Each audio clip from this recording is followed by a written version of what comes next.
Alors aujourd'hui, dans les échanges entrepreneurs, je suis avec Tracy McArthur, qui est une spécialiste dans tout ce qui touche l'univers de l'esthétique, l'univers de la coiffure, tout ce qui est travailleur, l'interne dans l'entreprise, puis tout ce qui est valeur d'entreprise aussi. Ça va être d'ailleurs notre sujet de prédilection aujourd'hui. Donc, Tracy, c'est une femme avec multiples talents que j'ai connue il y a peu de temps, mais qu'on a beaucoup de choses en commun, une belle chimie.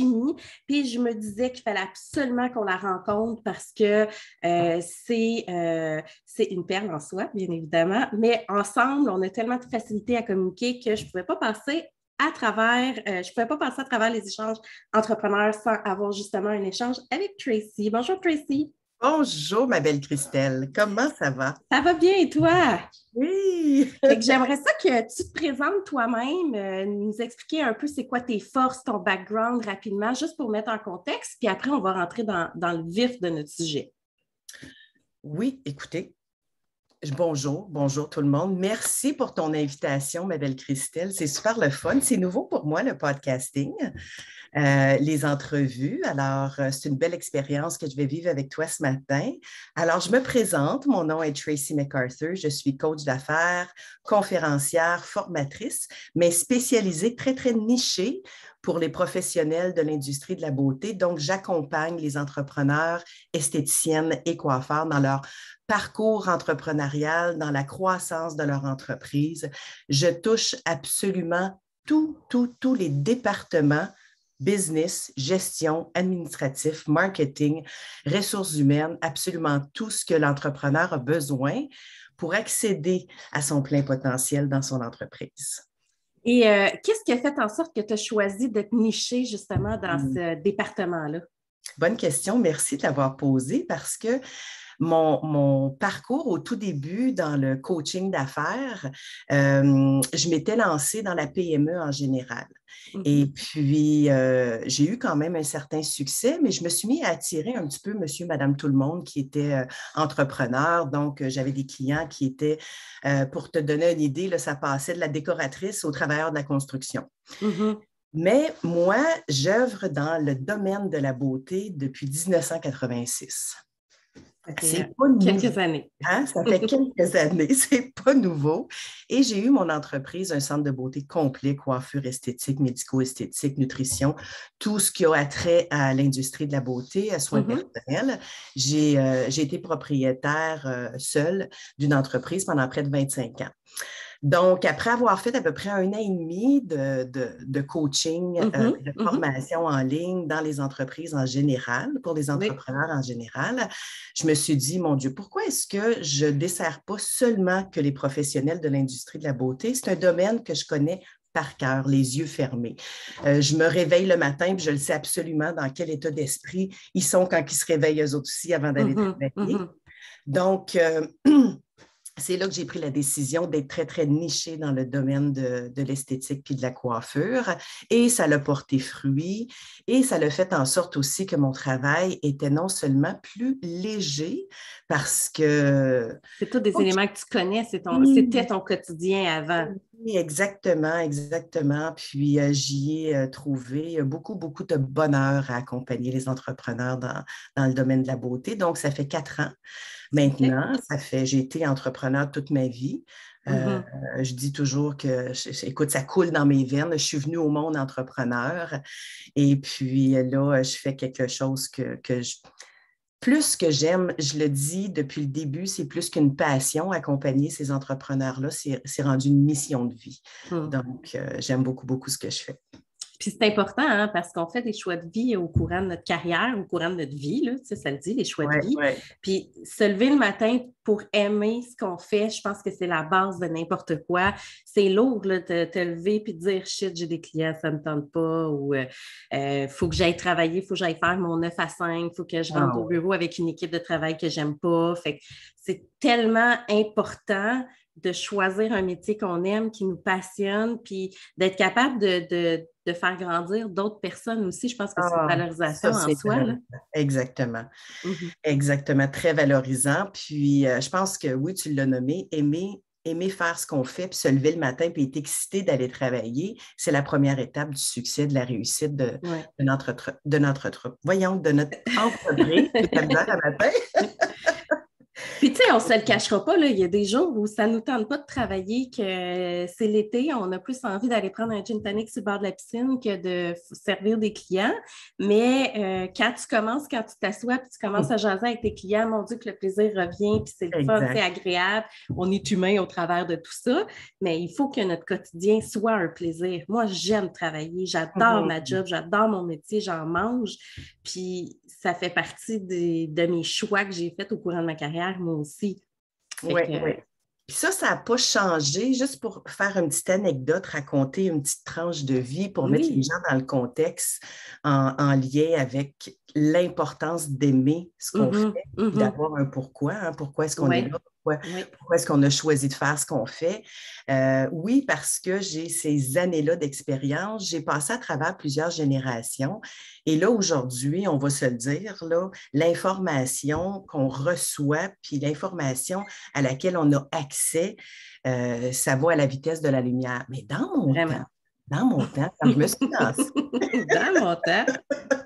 quand je me suis lancée et que j'ai démarré mon entreprise dans les années 90, je le disais haut et fort, il s'agit d'aimer ce qu'on fait. Puis moi, j'étais dans le domaine de la beauté. Donc, j'ai dit, moi, là, j'ai toute ma tête, je suis passionnée et j'ai mis du doigt. C'est tout ce que j'ai besoin pour réussir.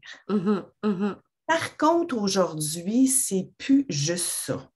Non, il y a beaucoup de choses. Oui, je le disais tantôt, c'est la pierre angulaire quand même. C'est la chose numéro 1, c'est la première étape pour te propulser puis t'amener plus près de ta réussite puis de ton succès. Mais il n'y a pas juste ça. Il y a beaucoup, beaucoup d'éléments autour qu'il faut comprendre, connaître, maîtriser le plus possible et intégrer dans nos stratégies d'entreprise. Je pense que c'est de ça qu'on voulait parler aujourd'hui. Exactement. Mais en fait, avant de rentrer dans le vif du sujet, c'est tous des sujets, tu as parlé juste avant du pourquoi.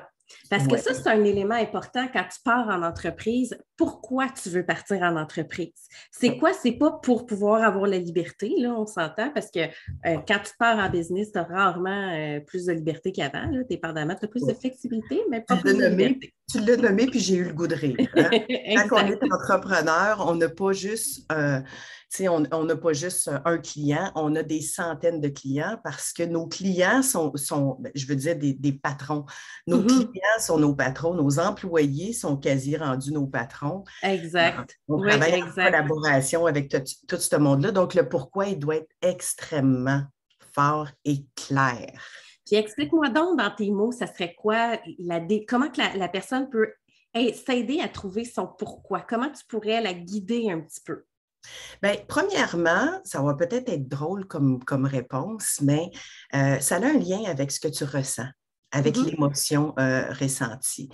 Si on décide de faire quelque chose, un pourquoi qui est aligné à ce que les gens veulent, parce que c'est ça, hein, la vie, l'être humain, l'éducation, on a des familles, des amis, on a toutes ces influences extérieures-là, puis des gens qui nous disent « tu devrais faire ci, tu devrais faire ça ». Et là, quand on se trouve dans une position où est-ce qu'on a pris une décision, puis il y a quelque chose qui bloque à l'intérieur, ça ne coule pas, ça ne nous rend pas heureux, ça ne provoque pas une émotion en énergie positive qui va nous amener à sourire, peu importe si c'est nuageux ou pas. Ça, c'est un premier indice, je dirais, que peut-être que le pourquoi n'est pas assez clair. Il faut définir, dans le fond, pourquoi est-ce qu'on a choisi de faire ce qu'on fait. Pourquoi la première étape, c'est dans le travail qu'on fait. Oui, tout à fait. Après ça, si on veut se lancer dans l'entrepreneuriat, bien, ça sert à quoi? Puis pourquoi est-ce qu'on veut se lancer dans l'entrepreneuriat? Est-ce que c'est parce qu'on veut aider, on veut propulser les gens, on veut les aider à grandir, on veut échanger, on veut partager nos connaissances? Mais effectivement, ce n'est pas juste une question de liberté, puis je vais faire ma propre horaire, puis je vais prendre mes propres décisions. Si les raisons reliées au pourquoi sont externes, il faut revenir, je pense, à la table à dessin. Puis tu as amené aussi un bon point, le pourquoi, avant même de savoir pourquoi on veut faire un métier pour les autres, mais pourquoi on veut le faire pour nous. Qu'est-ce qui nous passionne dans ce qu'on fait? Je vais reprendre l'exemple des esthéticiennes parce que c'est ton créneau. Mettons la personne qui fait du médico-esthétique, ben, il faut qu'elle aime faire ces traitements-là. Je pense que le day-to-day est en priorité sur ce qu'on peut faire dans le futur aussi. Je pense que l'avant tout, c'est le pourquoi on aime ce qu'on fait comme travail, puis après ça, pourquoi on veut faire ça comme business, pourquoi on veut faire ça, puis là, c'est là qu'on amène les autres pourquoi. Oui, exact. Tu as amené un bon point, parce que je pense que ça, je ne me trompe pas, mais il y a beaucoup de monde qui oublie ce volet-là aussi. Oui, puis on prend des décisions basées sur les influences extérieures plutôt que de se poser la question, est-ce que c'est ça qui va me rendre heureuse? Est-ce que c'est ce que je veux faire à tous les jours, jour après jour, toute ma vie? Hein? C'est comme dire oui à notre chum qui nous demande en mariage. Oh, attends une minute, je veux-tu passer ma vie avec? Je veux me lever à ses côtés, me réveiller à ses côtés à tous les matins. J'aime la comparaison. Ça provoque une belle émotion. Ben, OK, parfait. Tu peux y aller, t'es all-in. Sinon, peut-être qu'il faut réviser un petit peu. Puis il y a des gens qui sont excellents dans l'exécution, puis d'autres qui sont excellents dans la stratégie. Moi, j'en ai eu des clientes justement en esthétique qui trouvaient ça horrible de faire juste, tu sais, ils voulaient se lancer en affaires, mais leur day-to-day les emmerdait au plus haut point parce que eux, ce qu'ils aimaient faire, c'est l'exécution. Quand tu pars en affaires, c'est pas... il faut que tu penses que c'est toi qui vas faire ta comptabilité ou tu es une comptable, mais tu as une part de responsabilité, tes réseaux sociaux, ton marketing, tes réponses aux clients, tes suivis, tes si. Fait que souvent, c'est ce côté-là aussi qu'il faut réfléchir parce que quand tu te pars en affaires, tu n'as pas juste ta passion. Fait qu'il faut que tu choisisses puis tu regardes qu'est-ce qui vient avec pour faire des choix éclairés aussi. Puis un n'est pas mieux que l'autre, là, je veux dire... Exactement. Quand tu aimes être esthéticienne, puis que c'est ça ta passion, puis que tu ne veux pas t'occuper du reste, bien, fine, engage quelqu'un qui va faire ça. Oui, exactement. Puis, tu sais, tu l'as nommé, moi, je suis dans mon créneau, ma niche, c'est l'esthétique, la coiffure. Puis, on le sait que dans ces deux domaines-là, il y a énormément de techniques variées, de services variés qu'on peut offrir. Ça ne veut pas dire qu'on est bon, on est expert puis qu'on aime tout faire. Oui, on va devoir toucher un petit peu à tout, mais là aussi, tu sais, quand on va parler de branding tantôt, c'est important de se nicher dans notre entreprise pour être capable de vivre ce bonheur-là à tous les jours puis d'exécuter ce qu'on aime le plus faire. Et là, ça va être aligné à notre pourquoi, puis on risque moins de s'écarter puis de bifurquer puis d'être déçu après. Là. Tout à fait. Puis, je vais continuer dans cette ligne-là parce qu'on va parler de branding, mais pour pouvoir justement amener notre branding, notre logo, nos valeurs, notre image de marque, il faut se connaître, puis il faut connaître notre pourquoi, il faut connaître toutes ces valeurs-là à l'interne parce que sinon, on n'aura jamais de branding à notre hauteur. On n'aura jamais quelque chose qui va nous ressembler parce que chaque business est unique, puis chaque branding devrait être unique aussi selon ce qu'on veut représenter aussi. Oui, puis pourquoi? C'est assez simple. On est tous uniques. On est tous une personne unique. Fait qu'on ne peut pas essayer de créer quelque chose comme chez le voisin ou comme chez le concurrent. Oui, on peut modéliser des entreprises qu'on aspire à devenir, mais il ne faut pas perdre son unicité, son authenticité à travers ça. Exactement. C'est pas évident, parce qu'il y en a du bruit, puis il y en a des influences pour les entrepreneurs partout autour qui risquent de nous faire bifurquer. C'est pas toujours facile. Oui, c'est vrai. Puis apprendre à se connaître, c'est la base pour être capable de développer notre business par après, notre brand qui est une partie de notre réflexion. Moi, dans le temps que j'avais mon agence web, on faisait aussi des logos. Puis les premières choses qu'on demandait avant même de commencer à penser au logo, c'est quoi toi, personnellement, tes goûts? Parce que ton logo, là, on a beau dire on va faire un logo vert fluo parce que c'est la tendance. Si ça ne te ressemble pas, ça ne te collera pas. Fait que je partais toujours de la base, apprendre à connaître c'est qui derrière ses propres goûts et ses propres couleurs, parce que sinon, même le plus beau logo au monde, il l'aurait toujours refusé parce que ça ne lui ressemble pas. Fait que quand on apprend à se connaître, qu'on apprend à voir qui on est, bien, c'est la base pour pouvoir justement développer notre brand, notre branding, notre identité, puis ce qu'on va véhiculer aussi aux clients. Oui, absolument. Tu sais, je peux faire une autre petite parenthèse, revenir à l'émotion qu'on ressent. Puis, en tout cas, j'aime ça raconter des petites tranches de vie. On dirait que les gens se reconnaissent aussi Oui, les dans ça. images, c'est toujours plus facile de comprendre Ouais. des éléments par des images, là. Quand j'ai décidé de me lancer en affaires, Mhm, oui, il y a de ça plusieurs années, j'avais un rêve. Puis ce rêve-là était directement relié à une émotion. Puis mon émotion, c'était de faire du bien autour de moi. Puis c'était d'être capable d'arriver à une certaine expertise, un certain point, puis un message qui pouvait attirer les gens dans mon entreprise parce que j'étais à l'écoute de leurs besoins. Fait que c'est devenu mon slogan, puis c'est devenu ma vision et c'est devenu le pourquoi qui a nourri ma raison de me lever tous les matins puis d'aller faire ce que je faisais parce que je voulais être au meilleur de moi-même pour être capable de cerner ce que la personne avait besoin au niveau de son look. Dans ce temps-là, c'était en coiffure. Puis la OK. plus belle paye que je ne pouvais pas avoir, c'est Mhm. quand j'exécutais un style sur une cliente puis qu'elle en venait émotive une fois que ça avait été réalisé, puis qu'elle disait, « Oh mon Dieu Seigneur, tu t'as cerné, tu as saisi exactement qui je suis, puis je n'étais pas capable de l'extérioriser. Mais C'est là, beau, je me ça. regarde, là, puis c'est moi. Écoute, j'en ai encore la chair de poule. Fait que moi, c'était mon rêve quand j'ai décidé de me lancer en affaires, c'était d'être capable d'offrir ça. Fait que mon pourquoi, qui est devenu une mission, était tellement fort Mhm. que ça l'a nourri ma créativité, ça l'a nourri ma passion, ça l'a nourri mon désir de toujours, toujours, toujours euh, être meilleur, être à mon plein potentiel pour être Mhm. capable d'offrir ce qu'il y a de mieux, puis être capable de connecter avec ces gens-là, puis de leur offrir le résultat là, que je viens de te raconter. Fait que c'est pourquoi-là, il a continué dans mon entreprise, puis oui, on en a fait un brand, une culture d'entreprise, une philosophie, une mission, tout ça. Fait que c'est tout Puis, interrelié. on va parler, aujourd'hui, je ne veux pas parler de brand typique. Ah, Je pense que les gens commencent à savoir logo, carte d'affaires, puis ouais. tout ce qui est véhicule publicitaire aussi.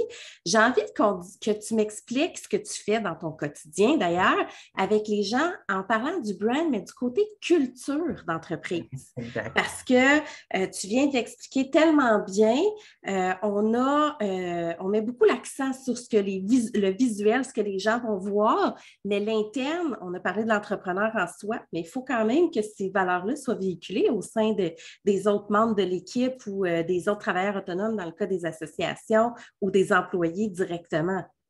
Tu apportes tellement un bon point. Puis justement, en nommant culture d'entreprise, quand que je demande cette question-là, je pose la question, des fois Mhm, j'envoie des questionnaires, analyses avant de rencontrer les gens. mhm, Dans les questions, c'est quelle est ta culture d'entreprise? Ils ne saisissent pas toujours la question. mhm, À quoi ça sert? Qu'est-ce que c'est exactement? C'est souvent confondu, les valeurs puis la culture. mhm, Puis c'est correct aussi parce que c'est interrelié, là. Mais oui, effectivement, le brand va au-delà de l'image.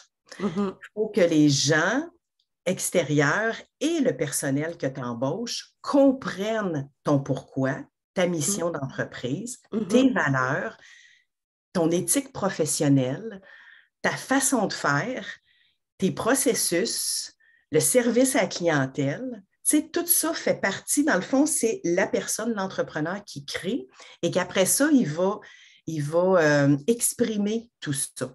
mhm. Parce que Donc, après, ouais, oui, ton vas-y. équipe, c'est un tout aussi. C'est pas juste Ben, la c'est une business, c'est ton équipe. extension, Mhm. exactement. C'est une extension ça va au-delà du nom. On en met du temps à choisir un nom pour notre entreprise. Hein. Ça aussi, Ouais. j'aurais pas d'histoire à raconter. On en met du temps. Puis pourquoi est-ce qu'on met du temps? Parce qu'on veut que ça colle à nous autres. On veut être Mhm. capable de s'identifier au nom, puis on veut que les gens comprennent. Et il y a toujours une histoire puis un pourquoi en arrière du nom. Tout à fait, tout à Mais fait. ça aussi, il faut que ça se poursuive, puis il faut que ça continue.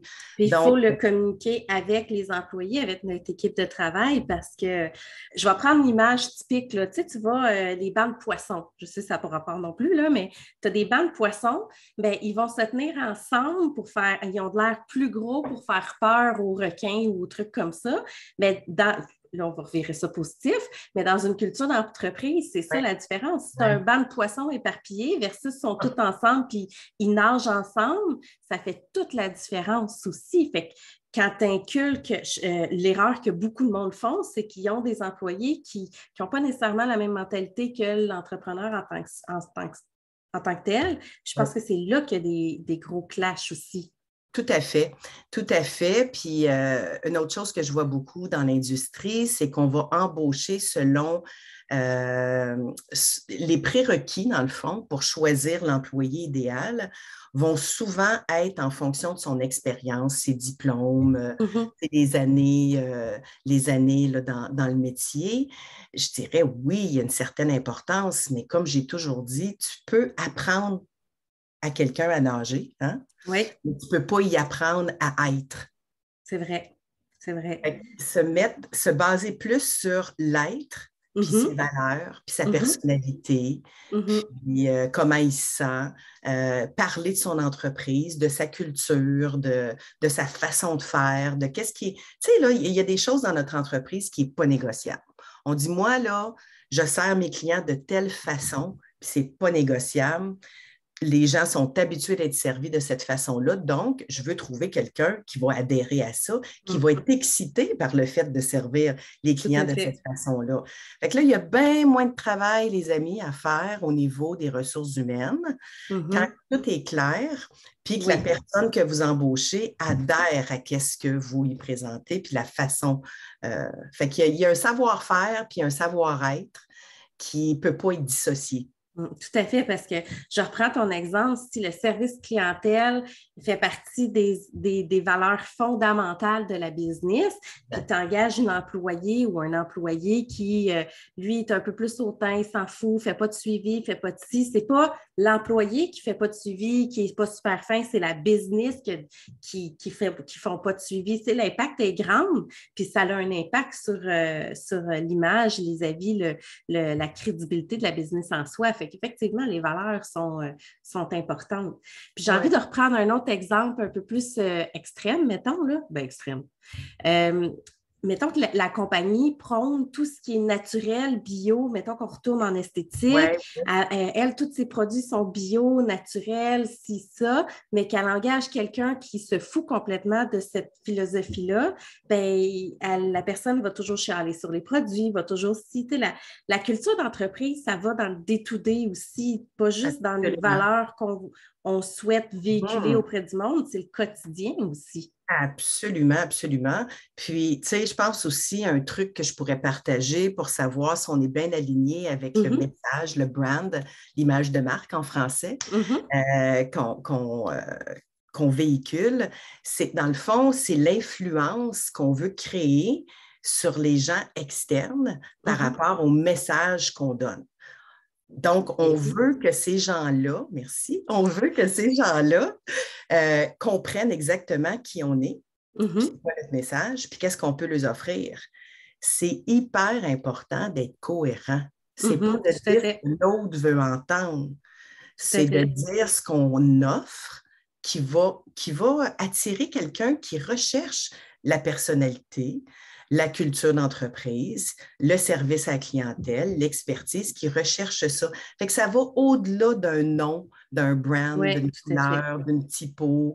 Il y a un message très, très clair qui doit être véhiculé parce que là, je vais juste rentrer un petit peu dans les statistiques, mais de toute façon, la plupart des entrepreneurs le savent. Là, avant d'attirer un client dans son entreprise, il y en a des étapes qui ont été faites. C'est Oui, pas oui, ça parce c'est qu'il clair. nous entend une fois qu'il nous appelle puis qu'il se retrouve dans notre Oui, centre de beauté, hein? c'est même plutôt rare. Oui, exactement. Donc, une fois qu'il prend le téléphone ou qu'il va en ligne prendre son rendez-vous, qu'il prend la décision de faire affaire avec vous autres, il y a déjà une idée de fait sur qui vous Mhm. êtes. Mhm. Et Mhm. ça part du brand. Oui, tout à fait. C'est l'image de marque qui a influencé le client à prendre une décision de faire affaire avec vous autres. Tout à fait, tout Donc, à si fait. ce n'est pas clair, si vous n'êtes pas cohérent, si ce que vous avez annoncé, ce n'est pas ce qu'il va recevoir, et là, ça peut amener des frictions. Par Mhm. contre, si le client arrive et il fait comme Ah, c'est exactement ça que je m'attendais, là, wow, là, ça devient un client qui va revenir et qui va référer des gens. Fait que ça vaut la peine, gang, de prendre le temps de savoir est-ce qu'on est clair sur qui Mhm. on est, le message qu'on veut donner et qui on veut attirer? Parce Tout à que fait. sinon, hein, on spin là, comme un hamster dans sa Mm. cage. Puis C'est après comme ça, quand on va au resto, qu'on lit un menu, puis là, ça te dit délicieuse patate québécoise avec du blé d'Inde, délicieux, délectable et juteux, puis finalement, il t'amène une bouillie de pâté chinois, ça ne fit pas. Fait qu'il non. faut que le brand suive ce qu'on met de l'avant aussi. Puis là, l'exemple du resto du pâté chinois fait maison, parce que c'est ma capsule que j'ai faite dernièrement. Tu sais, c'est facile à comprendre, mais le quotidien, c'est ça. C'est ce qu'on va faire, ce qu'on va démontrer tant par nos réseaux sociaux, par notre logo, par notre image de marque, par la manière qu'on va parler à nos clients quand on va répondre au téléphone pour dire allô, là, pour prendre rendez-vous. C'est toutes ces étapes-là qui doivent être intégrées dans notre culture d'entreprise, qu'on soit travailleur autonome ou qu'on ait beaucoup d'employés. Je pense que c'est important que tout Ah ça se ouais. suive. Avoir le courage d'être qui on est. Mhm. Parce que ça prend du courage à cause, comme je disais, toutes les influences extérieures puis les comparaisons qu'on fait aussi Oui, c'est vrai. avec d'autres. Donc, avoir le courage d'être qui vous êtes. Puis si je peux dire un petit mot sur l'authenticité, parce que dans les dernières années, depuis peut-être 5-6 ans, mon Dieu Seigneur, que c'est un mot qui a été utilisé, mais pas toujours bien compris.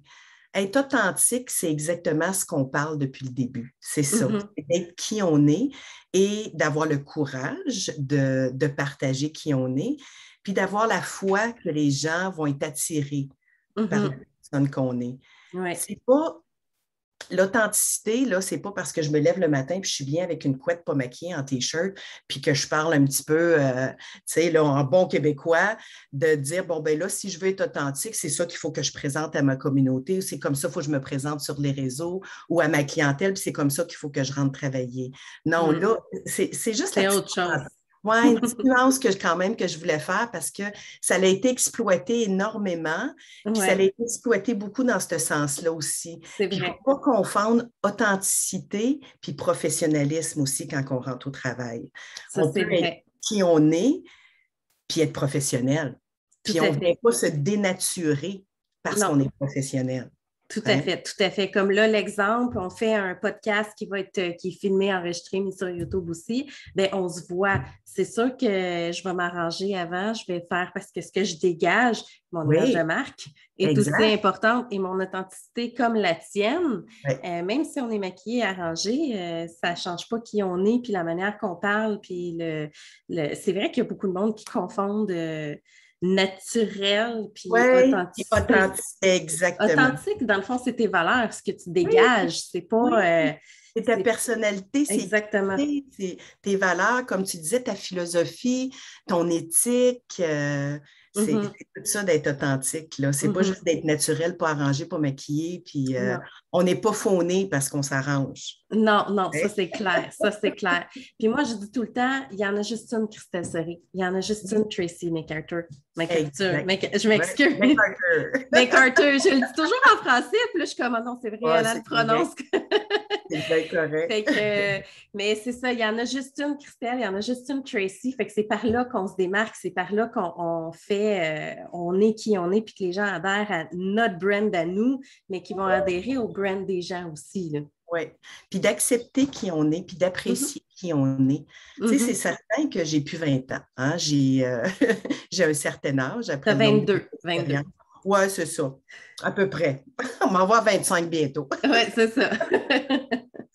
Puis, une autre petite tranche de vie, j'ai eu à me battre ou à réagir constamment Mhm, par rapport au jugement, mettons. Parce que OK. j'ai toujours été quelqu'un de fier, j'ai toujours été quelqu'un qui s'arrangeait, j'ai toujours été quelqu'un qui aimait la beauté. Donc, par rapport à ça, il y a beaucoup de jugements. Ah, tu es matérialiste, t'es ci, t'es ça, t'es pas naturel, etc. Aujourd'hui, avec l'âge que je suis OK. rendue, avec la sagesse que j'ai acquis, j'ai été capable de surmonter ça et j'ai été capable aussi d'accepter et de dire haut et fort qui je suis. Puis maintenant, j'ai plus peur. Bien, ce que ça a créé comme impact positif puis assez puissant, parce que là, on parle de branding, Mhm. moi, j'ai toujours du rouge à lèvres rouge. Hein? Les gens me connaissent et me reconnaissent avec mon rouge à lèvres rouge. Puis ceux qui me connaissent depuis longtemps savent que quand je vais mourir, si tu ne mets pas mon rouge à lèvres rouge, je vais revenir te hanter. Hein? Mais mon brand par rapport à ça est tellement fort Mhm. que quand j'envoie des questions secrètes à quelqu'un, je dis quelle est la couleur de mon rouge à lèvres? Tout Bien, le je monde le le sais. sait. Tout le monde le sait que c'est rouge. Est-ce que des fois, tu m'as demandé genre rouge fleur de thé, rouge, Ah, tu sais, comme non, les non, peintures? Ou c'est bien, dans le fond, juste en dessous du bâton de rouge à lèvres, ils ont tellement de sortes de rouges différents. exact. Mais tu sais, c'était pour raconter un petit peu cette histoire, Oui, cette tranche de oui. vie parce que je le sais, puis surtout les femmes, Mhm. on est confronté à ça, hein, le Oui, jugement, les paroles, les influences extérieures. Puis des fois, on va se dénaturer ou on va avoir peur de se présenter comme qui on est oui, par peur de ce jugement-là. Bien, en tant qu'entrepreneur, c'est la même chose. N'ayez pas peur, oui. ayez le courage de véhiculer un message clair de qu'est-ce que vous avez à offrir. Mm. Il y a toujours du monde qui va nous aimer, puis il y a toujours du monde qui ne vont pas nous aimer, malheureusement. Je les Mm. comprends pas, mais c'est pas grave. C'est bon. Ben, un gros merci, Tracy, pour Oh, ton ça me temps. Ça fait passe plaisir. vite, c'est une trentaine de C'est minutes. épouvantable comment ça passe Puis vite. surtout, Ouais. moi et Tracy, on peut parler pendant des heures sans pause. Oui, oui, exact. Donc, un gros merci pour ton Ah. temps. Si on a besoin de te rejoindre, ça serait quoi ton site web ou sur quel réseau on peut te trouver? Ben, tous les professionnels, dans le fond, entrepreneurs de l'industrie de la beauté, je vous invite à venir me joindre dans mon groupe privé. Entrepreneur de la beauté, entrepreneur avec un S. Sinon, vous pouvez me suivre sur ma page Facebook Business Beauté ou m'écrire un courriel à tracy@businessbeauté.com. Ça va me faire plaisir de vous rencontrer et de jaser avec vous autres. Ben, un gros merci pour ton temps, Tracy. Merci à toi pour ton invitation, Christelle, pour le plaisir de se reparler. Effectivement, c'est toujours le fun et stimulant d'échanger ensemble. Merci beaucoup. Merci. Bye. Bisous, à bientôt. Bye bye.